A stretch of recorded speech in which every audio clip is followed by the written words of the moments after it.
Dewa Obat Terkuat, Bab 441. Dia pikir itu adalah sesuatu, tapi dia tidak menyangka Su Liang akan membuka mulutnya dan bertanya pada Ye, dan membiarkan dirinya mengetahui segalanya. Kemana dia bisa pergi untuk mencari tahu? Apakah dia memberitahu Su Liang bahwa dia diperingatkan melalui panggilan telepon dari utara? Dia ingin mati, tapi dia berani menyebarkan kata-kata seperti itu ke dunia luar.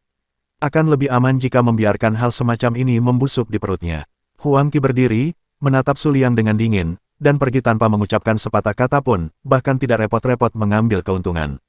Dia laki-laki, jadi ini adalah hal yang baik, tetapi tidak perlu mengambil risiko untuk itu, karena dia tidak kekurangannya.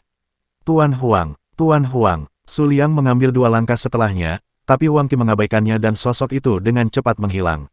Sakit saraf. Su Liang melambaikan tangannya dan tidak bisa menahan untuk tidak mengutuk. Huang Qi, bajingan ini, memiliki temperamen yang sangat buruk dan marah setiap kali dia tidak setuju. Bagaimana mungkin dia tidak tahu siapa Huang Qi? Dia hanya berpura-pura di sini untuk mendapatkan manfaat yang lebih baik. Ini bukan pertama kalinya dia mendengar hal semacam ini, tapi dia tidak siap memberi Huang Qi apapun lagi. Terutama, dia tidak punya apapun untuk diberikan. Mengapa Tuan Huang pergi? Zhou Fei masuk, memegang sebotol anggur asing bermutu tinggi di tangannya dan mengenakan pakaian seksi dan menawan. Su Liang mendongak, lalu menundukkan kepalanya. Dia sepertinya tidak tertarik. Dia menatap gelas anggur di atas meja dan bersenandung, iblis tahu trik apa yang ingin dia mainkan. Orang serakah selalu tidak tahu. Dia sudah pergi, apa kamu sudah menanyakan hal itu? Kata Zhou Fei. Pertanyaan bodoh sekali. Su Liang berkata, saya tidak tahu apakah saya menanyakan 3 pertanyaan. Dia melirik Zhou Fei, mengamati ke atas dan ke bawah, terutama selempang renda di tubuh bagian atas dan jurang yang menjulang. Jika Huang Qi masih di sana, dia mungkin akan terus menatapnya. Bukankah kamu akan lebih bahagia jika dia pergi?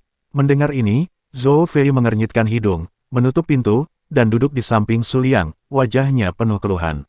Tuan Su, dia memanjangkan suaranya, sedikit genit, dan bahkan berinisiatif untuk melakukan kontak fisik dengan Su Liang. Aku milikmu, apakah kamu benar-benar tega mendorongku ke arah orang lain? Aroma samar menusuk hidungnya. Su Liang meliriknya dan mengerutkan kening. Jika ini pertama atau kedua kalinya, dia akan tetap tertarik, tetapi setelah makan suatu hidangan dalam waktu lama, dia tetap tidak nafsu makan. Oke, aku kesal, katanya tidak sabar. Zhou Fei mengerutkan bibirnya dan mendekat ke telinga Su Liang. Tuan Su, saya berada dalam ruang hampa. Aku bertanya padamu, apakah kamu bosan? Su Liang mendorong Zhou Fei menjauh. Apa yang terjadi? Perusahaan hampir habis, apakah kamu masih ingin membuat keributan denganku di sini? Di mana suasana hatinya saat ini? Serangan Ye mengancam. Jika dia tidak memikirkan jalan keluar, perusahaan akan hancur. Zhou Fei tidak bisa menahan amarahnya. Kenapa kamu marah padaku? Saya bekerja sebagai sekretaris Anda di perusahaan. Saya membantu Anda dalam banyak hal. Sekarang jika terjadi kesalahan, apakah itu ada hubungannya dengan saya? Dia berkata dengan tidak puas, saya ingin membantu Anda, tapi bagaimana sikap Anda? Ketika Su Liang mendengar bahwa Zhou Fei sepertinya punya solusi, ekspresinya tiba-tiba berubah dan dia menarik Zhou Fei kembali. Oh sayang, jangan marah, aku benar-benar kesal. Apakah kamu punya ide? Katakan padaku secepatnya. Tidak mengatakan, Zhou Fei memalingkan wajahnya, masih marah. Su Liang masih sopan, dia mengangkat dan menurunkan tangannya, berbisik lembut di telinganya, dan terus mengatakan hal-hal baik. Zhou Fei tiba-tiba tidak punya pilihan selain menyerah. Wajahnya merah padam dan napasnya sesak, kamu harus percaya diri dalam mengambil inisiatif. Ini adalah pilihan terakhir bagi kita untuk menghadapi Ye secara langsung. Bahkan jika kita menang, kita pasti akan kalah banyak. Lagi pula, kita tidak tahu apakah latar belakang Ye saat ini. Bukankah lebih berbahaya jika menyinggung perasaan mereka secara gegabah? Jadi, cara terbaik adalah membiarkan keluarga Ye memiliki masalah internal dan membiarkan mereka membatalkan rencana mereka di Shanghai, sehingga kita bisa mengulur waktu. Sayang, kamu sangat pintar. Su Liang buru-buru bertanya, lalu bagaimana menurutmu? Tentu saja, dia menghela napas, kamu memang dibuat menjadi istri bos. Aduh, Zhou Fei menciumnya dan wajahnya menjadi semakin merah. Jika kamu benar-benar memiliki hati nurani, usir wanita berwajah kuning itu dari keluargamu. Dia tidak dapat membantumu dengan apapun, bahkan kebutuhan dasar pun tidak. Apa gunanya dia? Bisakah kamu membantuku? Kepala Su Liang sudah terkubur di dalamnya. Villa keluarga Ye. Ye Qianshui berpura-pura tidak bisa mendengar. Aku tidak tahu, tidak yakin. Saya belum pernah mendengarnya. Tidak peduli apa yang ditanyakan Lin Yi, dia selalu mendapat reaksi ini, dan ekspresinya bahkan lebih terkejut daripada ekspresi Lin Yi. Pasti Xiao Zhao yang pandai mengemukakan pendapat. Aku pasti akan mengkritiknya saat aku pergi ke perusahaan besok. Ye Qiansui tidak peduli apakah Xiao Zhao akan bersin lebih dari selusin kali saat ini. Lin Yi tidak punya pilihan. Bahkan jika dia tahu bahwa dia dikhianati oleh Ye Qiansui, tidak ada yang perlu dikatakan. Li Qi dan yang lainnya akan berangkat ke Shanghai besok untuk mengambil alih pekerjaan di sana. Jika tidak ada masalah, saya tidak perlu pergi ke sana. Dia adalah bos Departemen Pengembangan Pasar Ye. Peran utamanya adalah menyelesaikan semua masalah yang tidak dapat diselesaikan orang lain. Selama mereka masih bisa menyelesaikannya, Lin Yi terlalu malas untuk mengambil tindakan. Saat ini, lingkaran bawah tanah Shanghai telah dibersihkan sepenuhnya, dan Chen Gang telah memulihkan ketertiban. Dengan keluarga Chen di sini, keluarga Ye tidak perlu khawatir tentang apapun. Yah, Anda adalah bos departemen, Andalah yang berhak mengambil keputusan. Ye Qiansui tidak bisa menahan tawa. Lin Yi memutar matanya, dia tidak memiliki keputusan akhir. Dia memiliki beberapa bawahan lagi secara gratis, dan dia tidak memiliki suara. Lin Yi. Ye Qiansui berjalan ke arah Lin Yi dan mengulurkan tangannya untuk meluruskan kerah bajunya. Aku hanya berpikir ada beberapa orang yang dapat membantumu berbagi beberapa hal. Aku tidak ingin kamu terlalu lelah. Nada suaranya tiba-tiba menjadi lembut. Aku tahu kamu baik padaku, dan aku juga ingin baik padamu. Jadi, aku akan berusaha sebaik mungkin untuk melakukannya, tapi kamu tidak bisa menolak kebaikanku. Ye Qiansui agak mendominasi. Lin Yi menatapnya dengan tatapan kosong. Wanita ini sekuat dan mendominasi seperti biasanya, bahkan dalam aspek emosional, tetapi ada sentuhan kelembutan dan perhatian dalam dominasinya. Kalau begitu aku akan menerimanya dengan enggan. Lin Yi sengaja terlihat malu, menyebabkan Ye Qiansui menatap. Dia segera memeluknya dan mengubah kata-katanya, aku bercanda. Terima kasih. Senang sekali rasanya diperhatikan. Ada sentuhan kehangatan di udara. Ye Qiansui dengan lembut memeluk pinggang Lin Yi, bahkan sedikit gugup. Ini adalah pertama kalinya mereka begitu dekat.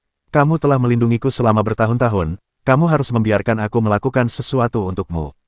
Ye Qiansui mengangkat kepalanya, keduanya saling memandang erat, wajah mereka semakin dekat. Mereka bisa merasakan napas satu sama lain dan detak jantung mereka berdetak semakin cepat. Uma, apa yang akan kamu makan hari ini? Tepat ketika bibir kedua orang itu hendak bersentuhan, pintu dibuka. Ye Xihan melepaskan sepatunya dan mengangkat kepalanya. Tiba-tiba, udara terasa membeku seketika. Bab 442. Mereka bertiga tercengang. Aku tidak tahu bagaimana harus bereaksi untuk sesaat. Di tengah kilat dan batu api, Ye Xihan mengangkat kepalanya dan berkata, ya Tuhan, segera mengambil sepatu di tanah, berbalik dan lari. Aku seharusnya tidak kembali. Suaranya datang dari luar pintu. Ye Xihan tidak siap secara mental untuk ini. Melihat adegan ini membuatnya sedikit tidak nyaman dan hampir membuatnya takut setengah mati. Lin Yi dan Ye Qiansui sebenarnya berpelukan dan ingin berciuman. Ya Tuhan, apakah mereka bergerak terlalu cepat? Wajah Ye Qiansui memerah. Dia tidak pernah membayangkan Ye Xihan tiba-tiba kembali hari ini dan dia akan melihatnya begitu dekat dengan Lin Yi. Dia menggigit giginya dengan ringan dan mencoba melepaskan diri, tapi Lin Yi menolak untuk melepaskannya. Lihat dan lihat, Lin Yi berkata, mari kita tunjukkan kartu kita.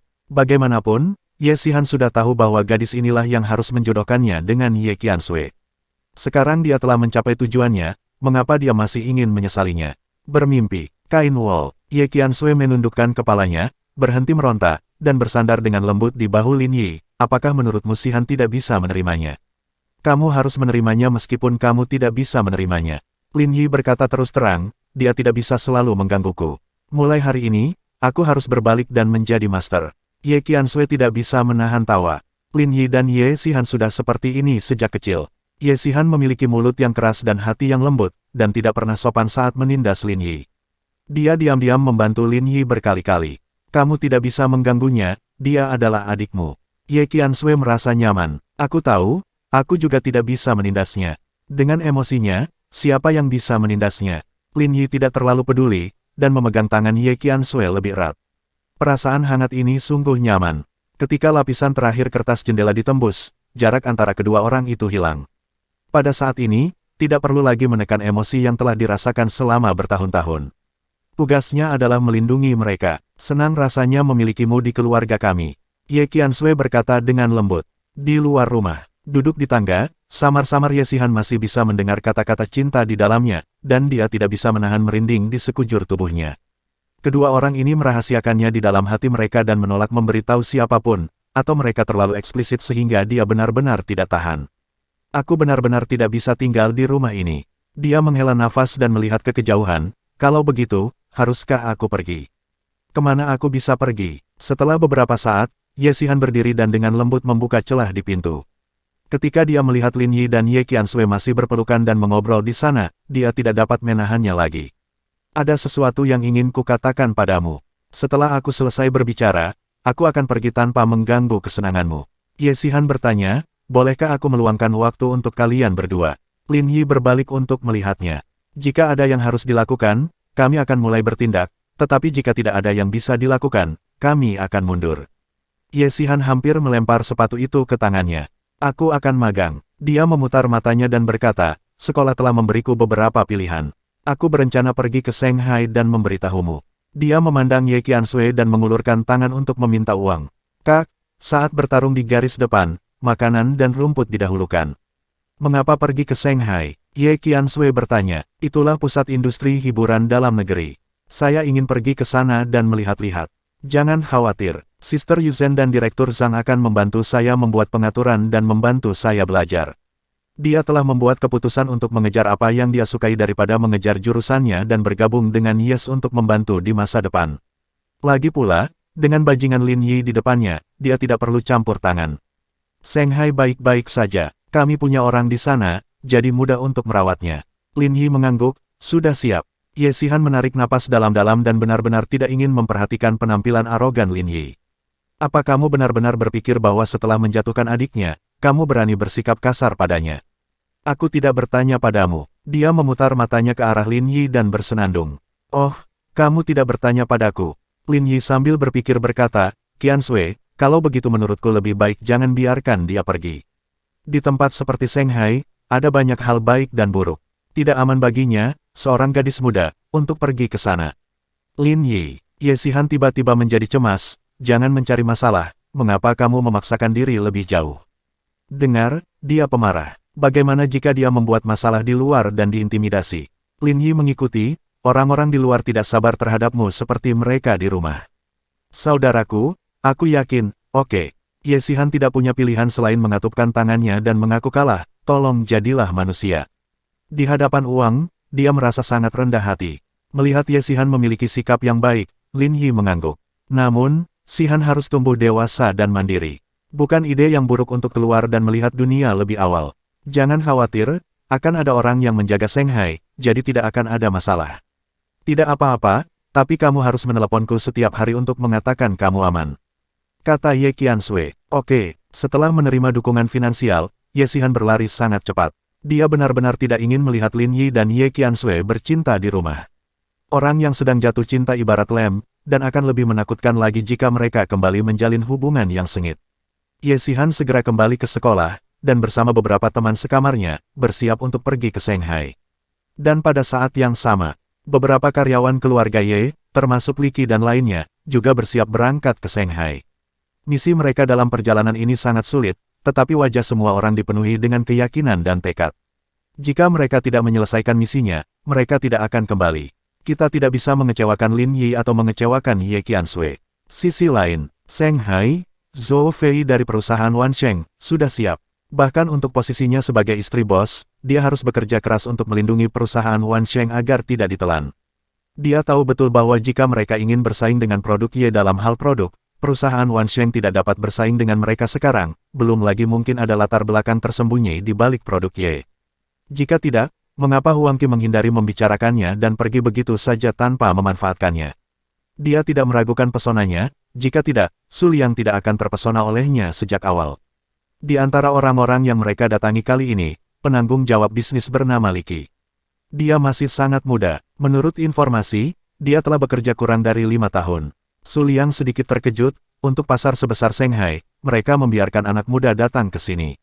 Mereka terlalu meremehkan kita, dia merasa telah dipermalukan, dan terlebih lagi, dia merasa bahwa keluarga Ye agak kekanak-kanakan dan tidak menganggapnya serius. Bukankah ini lebih baik? Zhou Fei berkata, kamu harus membayar harganya jika dia melakukan kesalahan dengan meremehkan musuh. Semakin muda seseorang, semakin tidak mampu menahan godaan dan lebih mudah menghadapinya. Bahkan Jianghu tua seperti Su Liang Huangqi bisa membuat mereka kehilangan kendali atas tubuh bagian bawahnya, apalagi Li Qi muda. Tidak mudah untuk menangkapnya. Seperti yang dijanjikan, aku akan membantumu menyelesaikannya kali ini. Mulai sekarang, aku tidak akan hanya menjadi sekretarismu di tempat kerja. Tentu saja, kamu masih menjadi sekretarisku seumur hidup. Su Liang memeluknya dan tersenyum nakal, sekretaris ada urusan, tidak apa-apa. Bersambung.